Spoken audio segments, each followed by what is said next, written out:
OnlyFans is still the most revenue efficient way to make money, even now in 2026, as you can see right here. And quite frankly, it literally isn't even close. What I will say, however, is that it also has never been harder to grow and scale creators. The amount of creators and strategies and ideas and overall saturation and competition across the industry has never been higher. And agencies and creators are looking for absolutely any edge they can possibly get.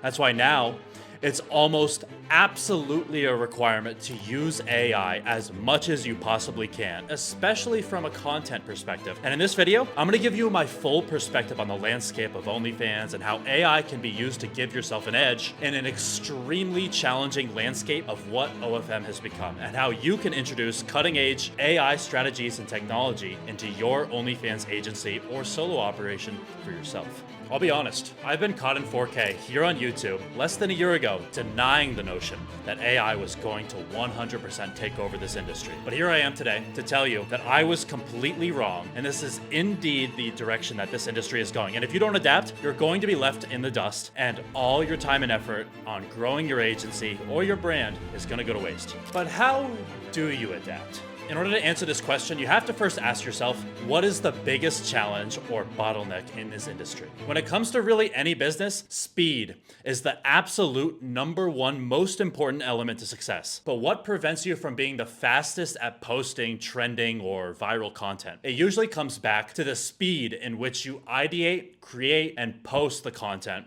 which a lot of times ultimately comes down to the creator's availability to manually produce content herself. You could be working with the absolute most beautiful creator in the world, with the absolute best mindset, with the best dedication, the best tools available to her to create the best content, the best chatters, the best VAs, a unicorn setup. But if an opportunity comes up to post viral trending content and the creator isn't able to make it immediately, we all know that means 1,000 other creators are going to beat you to the punch, and you're going to miss out on the initial spike of views that viral content produces. The bottom line is, no matter how great your team or your creators are, the bottleneck always comes down to how quickly you can create and post 10 out of 10 high quality viral content. That's where AI comes in.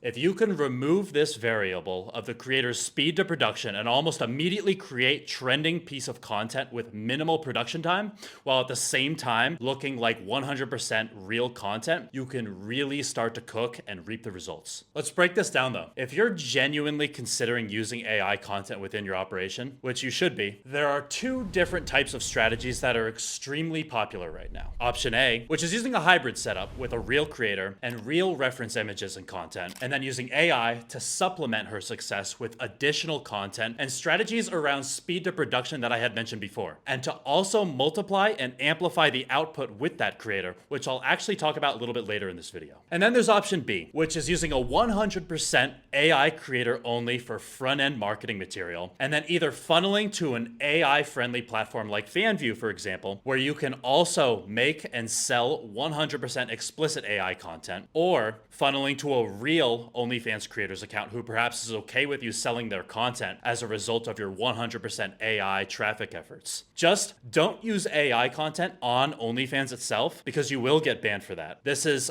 a much more challenging and skill-based approach when you're using a 100% AI creator, but the reward is typically much, much higher. For the purpose of simplifying this video, I'm only going to be talking about option A, which is the hybrid setup, which quite frankly, I also think is the more practical option at this moment in time. But if you become really, really good at this, option B of doing this with a 100% AI creator is a very real option as well. At our agency, we still primarily work with real creators, and in order to add more value to what we do as an agency, we've been working at implementing AI content strategies in tandem with the real content that the creators are already making themselves. But how do you actually make AI content? The most beginner-friendly method and platform you're likely going to want to use is called Higgsfield.ai, which is basically an all-in-one hub for so many different AI platforms to make pictures, videos, and whatever your heart desires. I'm not sponsored by Higgsfield in any way, shape, or form, guys. It really is the best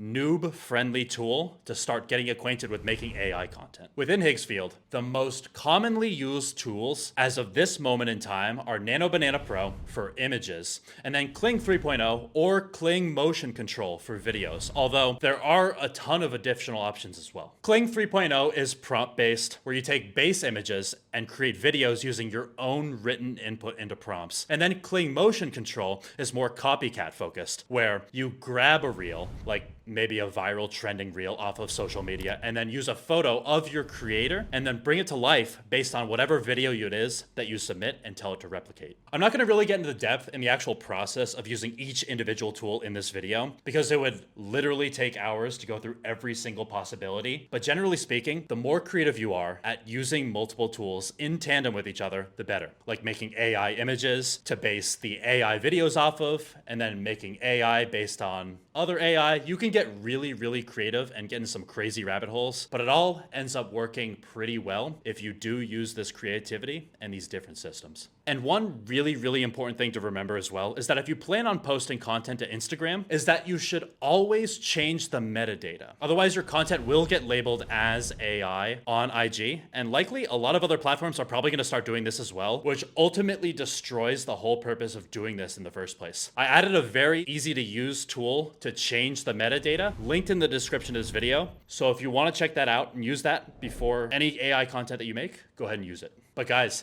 it's crazy how fast these tools are improving and getting more viable and more realistic. It's gotten to the point where if you're not using AI to help produce content, you're likely getting left behind in the industry just because it's simply impossible to keep up if you're still trying to 100% use real content only. And the updates that are coming to these tools are making the content look more and more insanely real too. It's currently the beginning of April right now while I'm making this video, and I'm willing to bet by the time that we get to June of this year, they're going to basically be completely perfect, and you're not going to be able to tell the difference between real and AI content. Now, when it comes to some of the strategies associated with using AI for content curation, there are a couple things you can do. First of all, AI works the absolute best with models who have minimal or no tattoos. It can be done with tattooed girls, but it makes the job a lot harder. You also ideally want to do this with a creator who is still motivated to continue to make their own real content alongside the AI content that you're producing, and not just 100% relying on AI content. And the reason why is because you want to include that authenticity factor and personality element that only the creator themselves can bring to their content.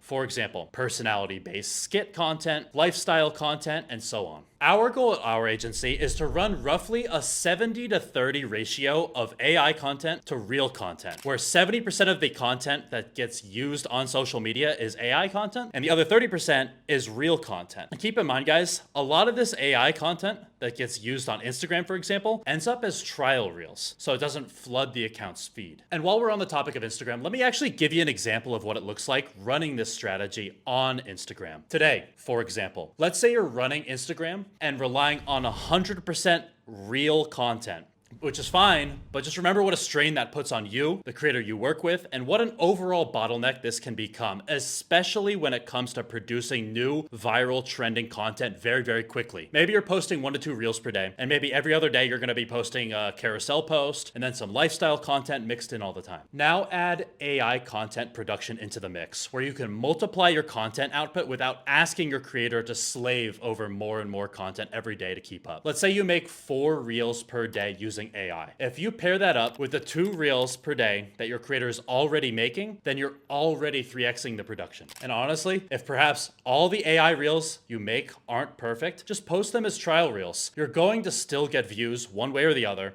And if you don't want to fuck up the model's page with any AI content that is somewhat questionable, but still want to use the content, trial reels are an amazing way to get that content used without posting suspect content to her main grid, since trial reels won't be shown to the creator's followers. It's a win-win. Another strategy is TikTok. You can replicate current viral trends with AI and take advantage of that speed to production element that I keep referring to, and then pay for TikTok promote a couple $100 worth, and your odds of producing a viral TikTok go through the roof. Same thing with meta ads on Instagram or Facebook. You're basically cheating the system. Copy viral content, pay to boost it because you know it's already viral content, and rinse and repeat. And all these strategies and all these things that I'm talking about are great. But if making AI content just creates another manual system that you personally have to manage and learn yourself, it can become a big nightmare on its own. This is why you need to have a process of outsourcing this work. The entire process, A to Z, ideation, AI content creation, quality checks, scheduling, posting, all of it still needs to be outsourced eventually so that you aren't just sitting there at your computer all day making AI content for yourself. And quite frankly, outsourcing this specific type of work to someone else is probably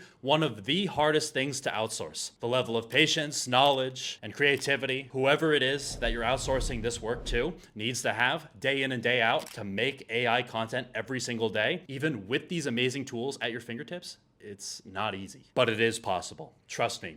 Talking as a person who is currently building out a system around this for our agency, day by day, it does get better and more realistic. And if you're a solo creator, book a call with us right now by DMing me on Instagram or Telegram, which both links are in the description of this video. And let's talk about working together, especially with this AI element. But that's pretty much it, guys. OFM truly is going from who can physically make the best content to who has the patience and knowledge and systems to make the best, highest quality AI content at a large scale. Business is always changing, and we are currently witnessing that change right now within OFM.